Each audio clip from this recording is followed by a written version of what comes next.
अस्सलाम वालेकुम dear student, मैं हूं मोहम्मद असगर और आप देख रहे हैं मेरा YouTube channel sir Asgar official.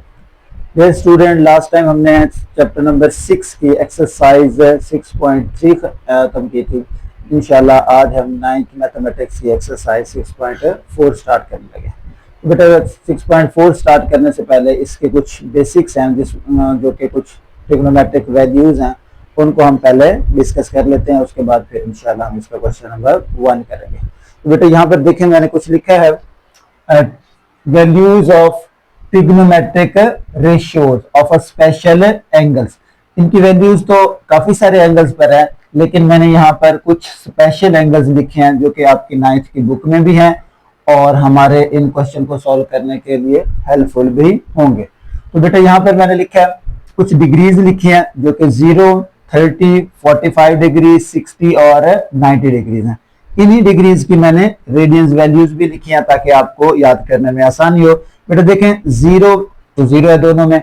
अब अगर 30 डिग्री है तो वो रेडियन में क्या लिखा होगा, पाई/6। पाई/6 की इसकी इक्वल होता है 30 डिग्री के। इसे आप वैसे जनरल सॉल्व भी कर सकते हैं। जहां पर अगर पाई/6 लिखा हुआ तो पाई को आप एज अ 180 समझा करें। 180 को 6 पे डिवाइड करेंगे तो क्या आ जाएगा, 30 डिग्री आ जाएगा। इस तरह से आप इसे सोच सकते हैं।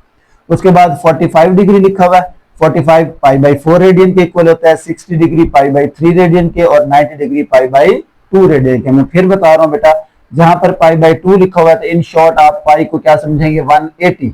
जब डिग्री में हमने कन्वर्ट करना तो 2 पे डिवाइड कर देंगे तो क्या आ जाएगा, 90। यहाँ पर मैं एक ट्रिक यूज करने जा रहा हूँ जिससे हम ये ट्रिग्नोमेट्रिक फंक्शन जो है बेसिक, साइन, कॉज, टैन, इनकी वैल्यूज हम लिख सकेंगे। तो बेटा ये ट्रिक कुछ इस तरह से है, इसको आपने याद रखना है। जहां पर भी ये वैल्यूज यूज हो तो आप पहले ये ट्रिक से इसकी वैल्यूज फाइंड आउट कर लें। तो 0 डिग्री है तो आपने यहाँ पर क्या लिखना है, सबसे पहले 0 लिखना है। उसके बाद क्या लिखना है, 1। फिर बेटा क्या लिखना है, 2। और फिर क्या लिखना है, 3। और क्या लिखना है, 4। 0, 1, 2, 3, 4 तरतीब के साथ आपने लिखना है। अब बेटा क्या करना है, इन तमाम को, मैक्सिमम नंबर क्या है 4, तो इन तमाम को क्या करना है आपने 4 से डिवाइड कर देना। 4 से डिवाइड कर देना। 4 से डिवाइड कर दिया।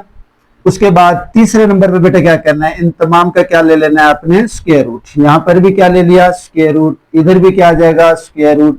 यहां पर भी क्या आ जाएगा, स्क्वायर। ऑल वैल्यूज का क्या ले लिया, स्क्वायर रूट। तो बेटा 3 बातें की हैं हमने यहाँ पर। पहले नंबर पर इनको नाम देना है 0, 1, 2, 3, 4। दूसरे स्टेप में सबको 4 से डिवाइड कर देना है और तीसरे स्टेप में सबका क्या ले लेना है, अंडर रूट ले लेना। तो बेटा ये कंप्लीट हुआ। उसके बाद यहां से अब हमारी वैल्यू आना स्टार्ट हो जाएंगी। तो पहला फंक्शन यहां पर आपने लिखना है जो कि क्या होगा बेटा, साइन थीटा। ये तरतीब भी आपने याद रखनी है। पहला फंक्शन होगा बेटा यहां पर साइन थीटा। अब पहली वैल्यू देखें, 0 को 4 पे डिवाइड करें क्या आएगा, 0 ही आएगा ना। तो 0 का स्क्वायर रूट ले तो भी क्या होगा, 0। इसका मतलब है कि साइन थीटा जो है वो 0 डिग्री पे क्या होता है, 0 होता है। साइन 0 0 हो जाता है, ठीक है। अच्छा जी, उसके बाद बेटा नेक्स्ट देखें, 1 का स्क्वायर रूट क्या होता है, 1 ही आ जाता है। और 4 का स्क्वायर रूट क्या होता है, 2। तो नीचे क्या आ जाएगा, ये 2 आ जाएगा, 1/2। तो साइन 30 डिग्री पे बेटा क्या हो जाएगा, 1/2 हो जाएगा। अच्छा, इसको यहां पर थोड़ा सिंप्लीफाई कर लें। ये क्या हो जाएगा, 2 1 दा और 2 2 दा 4। तो बेटा क्या आया, 1 ऊपर बचा। तो 1 का स्क्वायर रूट क्या होगा, 1 ही होगा। और 2 का स्क्वायर रूट फाइंड नहीं होता तो वो स्क्वायर रूट के अंदर ही आ जाएगा। तो ये साइन 45 पे क्या होता है, 1/2 स्क्वायर रूट होता है। अच्छा, यहां पे बेटा देखें 3 का स्क्वायर रूट क्या होगा, फाइंड नहीं होता, तो ये आ जाएगा 3 स्क्वायर रूट। जबकि नीचे क्या है, 4 स्क्वायर रूट है, तो 4 का स्क्वायर रूट क्या होता है बेटा, 2 आ जाता है। अच्छा, लास्ट इसमें देखें, ऊपर क्या है, 4, 4 1 दा 4, 4 1 दा 4। तो 1 आ गया। 1 का स्क्वायर रूट बेटा क्या होता है, 1 होता है। तो ये हमारे पास क्या आ जाएगा, साइन 90 डिग्री पे क्या होता है, 1 होता है। तो ये हमने वैल्यूज फाइंड आउट कर ली। बेटा अब क्या करना है आपने, ये वैल्यूज हमारे पास आ गई। अब नेक्स्ट फंक्शन हमारे पास क्या होता है, कॉस थीटा जी। तो बेटा कॉस थीटा, ये थीटा जो है ये चेंज होता जाएगा। थीटा पे 0 आ जाएगा, 30, 45 इस तरह से। अब कॉस है तो इसी को रिवर्स करेंगे, साइन की जो वैल्यूज है इसको रिवर्स।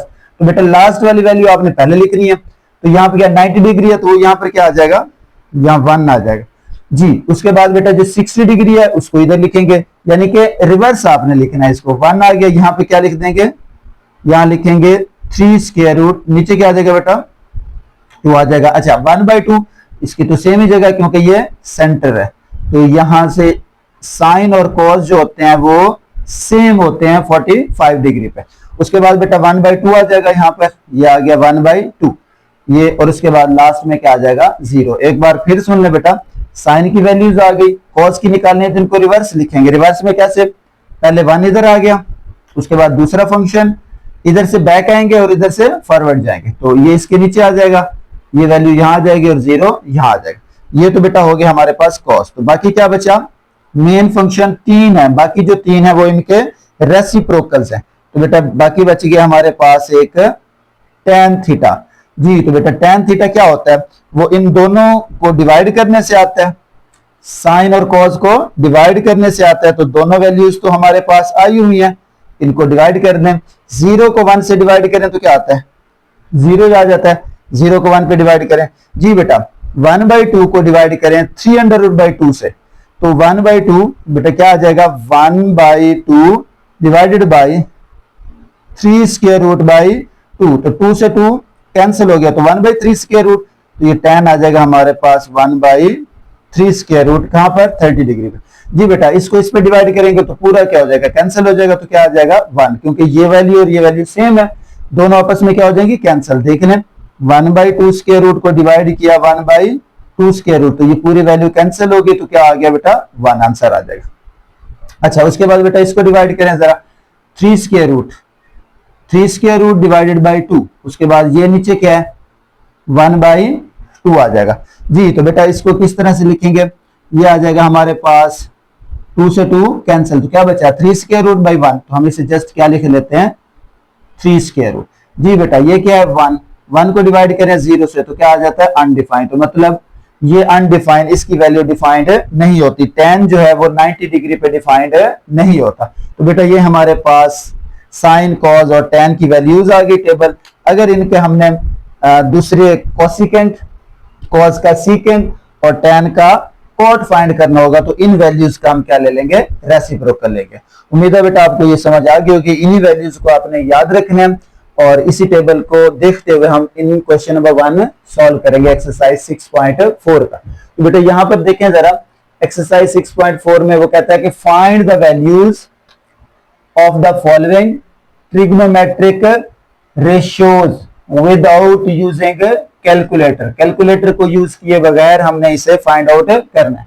तो बेटा एक्चुअली अगर आप कैलकुलेटर ओरिजिनल साइंटिफिक यूज करेंगे तो वहां से भी ये वैल्यूज आ सकती हैं इन फ्रैक्शन, अब मैं डेसिमल वैल्यू यूज नहीं करनी। तो बेटा पहला फंक्शन है जो कि लिखा हुआ है साइन 30 डिग्री। क्या है बेटा साइन 30 डिग्री, तो यहां पर हमने अभी फाइंड आउट किया साइन 30 डिग्री बेटा क्या होता है 1/2 के इक्वल होता है। टेबल से देखेंगे तो आप यहां पर लिखेंगे साइन 30 डिग्री किसके इक्वल होता है बेटा 1/2 के इक्वल होता है। जी तो बेटा नेक्स्ट है cos 30 डिग्री, तो cos 30 डिग्री हमने अभी निकाला है जो कि क्या होता है 3√2, और ये इसका क्या आ जाएगा बेटा आंसर आ जाएगा। इसी तरीके से tan क्या है बेटा π/6, तो मैं यहां लिख देता हूं ताकि आपको याद रह जाए। tan π/6 का मतलब होता है tan 30 डिग्री, और tan 30 डिग्री की वैल्यू अभी हमने फाइंड आउट किया जो कि क्या होती है 1/√3 आ गई, ठीक है 1/√3। उसके बाद बेटा क्या है tan 60 डिग्री है, tan 60 डिग्री की वैल्यू भी अभी हमने फाइंड आउट किया जो कि होती है जस्ट √3। जी तो बेटा सीकेंट आ गया, सीकेंट को पहले तो आप यूं लिखें 1 सीकेंट किसका रेसिप्रोकल है कॉस का, 1 लिख दें cos 60 डिग्री, आपको आसानी होगी 1/cos 60 डिग्री, तो बेटा 1 लिखें ओवर cos 60, तो cos 60 की वैल्यू हमने यहां पर अभी फाइंड आउट किया जो कि होती है 1/2। क्या होती है बेटा 1/2, इसका रेसिप्रोकल ले लें तो क्या बनेगी 2/1, तो दैट इज इक्वल टू 2, तो ये क्या आ जाएगा इसका आंसर आ जाएगा सीकेंट का। उसके बाद बेटा नेक्स्ट वैल्यू क्या है हमारे पास जो क्या है cos π/3, तो इसे मैं यूं लिख सकता हूं cos π/3 किसके इक्वल होता है बेटा 60 डिग्री के इक्वल होता है। cos π की वैल्यू 180 रखें, 3 से डिवाइड करें cos 60, यहां पर अभी हमने फाइंड किया cos 60 डिग्री क्या होता है बेटा 1/2 के इक्वल होता है, तो ये क्या आ जाएगा 1/2, तो ये क्या होगा इसका आंसर होगा। जी तो बेटा cot देखें, cot का रेसिप्रोकल क्या होगा tan होगा, tan आ जाएगा आपके पास 60 डिग्री जी, तो बेटा 1/tan 60 डिग्री अभी हमने फाइंड किया है, क्या होगा यहाँ पर 3 स्क्वायर रूट, तो ये इसका बेटा क्या आ जाएगा आंसर आ जाएगा, तो ये कॉट आ गया जी। तो बेटा नेक्स्ट हमारे पास है साइन 60 डिग्री, तो साइन 60 डिग्री की वैल्यू बेटा यहाँ पर देख लें 3 स्क्वायर रूट बाई 2, तो ये आ जाएगा आपके पास साइन 60 डिग्री आ जाएगा 3 स्क्वायर रूट बाई 2, और ये क्या होगा इसका आंसर होगा जी। तो बेटा नेक्स्ट सीकेंट है, तो सीकेंट किसका रेसिप्रोकल होता है कॉस का, शाबाश, तो ये आ जाएगा कॉस 30 डिग्री, क्या आ जाएगा बेटा कॉस 30, तो टेबल में से वैल्यू देखें कॉस 30 डिग्री बेटा क्या होता है 3√2, तो ये आ जाएगा आपके पास, सॉरी ऊपर 1 लिखेंगे, नीचे क्या लिखेंगे 3 square root divided by 2,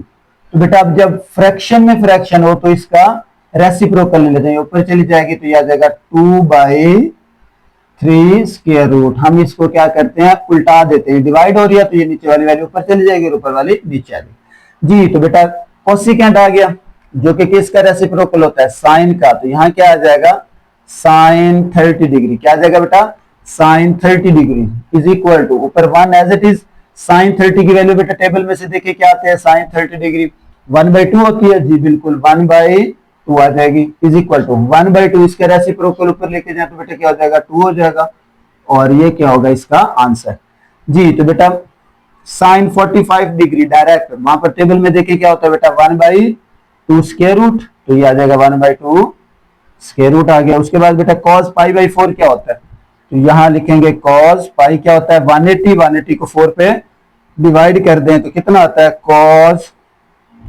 45 degree, और cos 45 डिग्री कितना होता है वो भी बेटा 1/√2 के इक्वल होता है, और ये क्या होगा इसका आंसर होगा। तो ये था बेटा क्वेश्चन नंबर 1, उम्मीद है आपको समझ आ गया होगा। इंशाल्लाह मिलते हैं नेक्स्ट लेक्चर में क्वेश्चन नंबर 2 के लिए, तो तब तक के लिए बेटा अल्लाह हाफिज।